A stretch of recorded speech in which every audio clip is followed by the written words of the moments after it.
Troisième shiur sur la Haggadah, il y a deux questions différentes sur lesquelles il y aura une seule réponse. Première question, pourquoi on doit commencer à parler de Terach?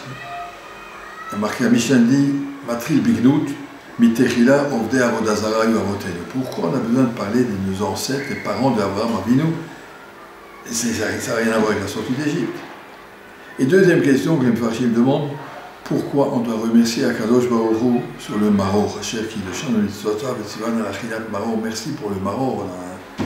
Ces deux questions, elles ne sont pas méchantes, mais il faut, ça nous donne l'idée de la Haggadah. D'où vient l'origine de ce Shibud Mitzrayim lorsqu'Akadosh Baruch Hu a promis à Abraham Avinu et à sa descendance, tu auras Eretz Israël, tu seras un peuple élu. Abraham Avinu a répondu, Bama Eda, comment je peux savoir que mes enfants tiendront coup? Qui me dit que la vérité que j'ai, j'arriverai à faire passer à toutes mes générations à venir? Akadosh Baruch Hu a répondu, Yadoa Teda Kigeriezahacham.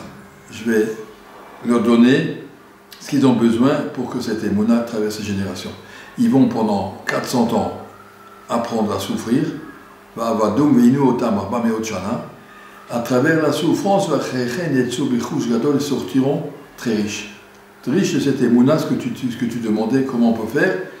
Après la sortie d'Égypte, ils sont prêts pour pouvoir vivre toute la suite de l'histoire en restant à Israël. Ça, c'était le but de tout le Shibud. Donc on mange du maror, merci à Kadosh Baruch Hu nous avoir donné cette souffrance. Pourquoi? Parce qu'on vient de Terach, on vient d'un peuple d'Avodah Zarah.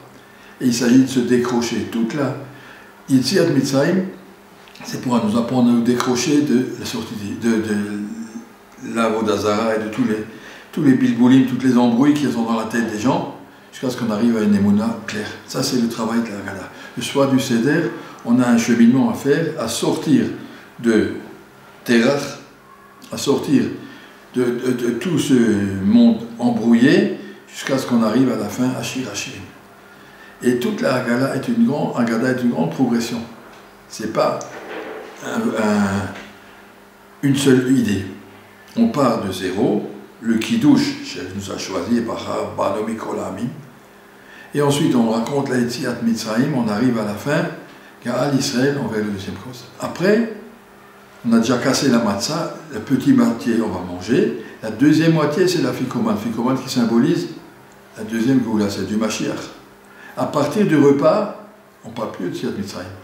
On mange la matzah qui est le siman du Mashiach, la fikoman, la Goula qui va venir, Shfor Hamatra, on ouvre la porte pour Eliyahu Hanavi, et tout ce qui suit après, la deuxième moitié du Hallel, la première moitié du Hallel, avant le repas, c'est pour la sortie d'Égypte, c'est Israël Mitzrayim, mais ce qui est après, ça concerne la Hallel sur la Goula future. Et tout ce qui suit après le repas, ça concerne la Goula future. Et on termine avec le Nishmat, Kol Chai, et Ishtabar, et tout ça qui est sur le futur. Et on va chanter tous les chants qui suivent après, sur la Goula future. Le quatrième cause est le symbole de notre Emouna, on finit de Shana Abba Birushalayim, notre Emouna du futur. Donc la Haggadah, elle part du profond du passé et le repas, ça coupe. Ça c'est le présent. Après le repas, c'est le futur.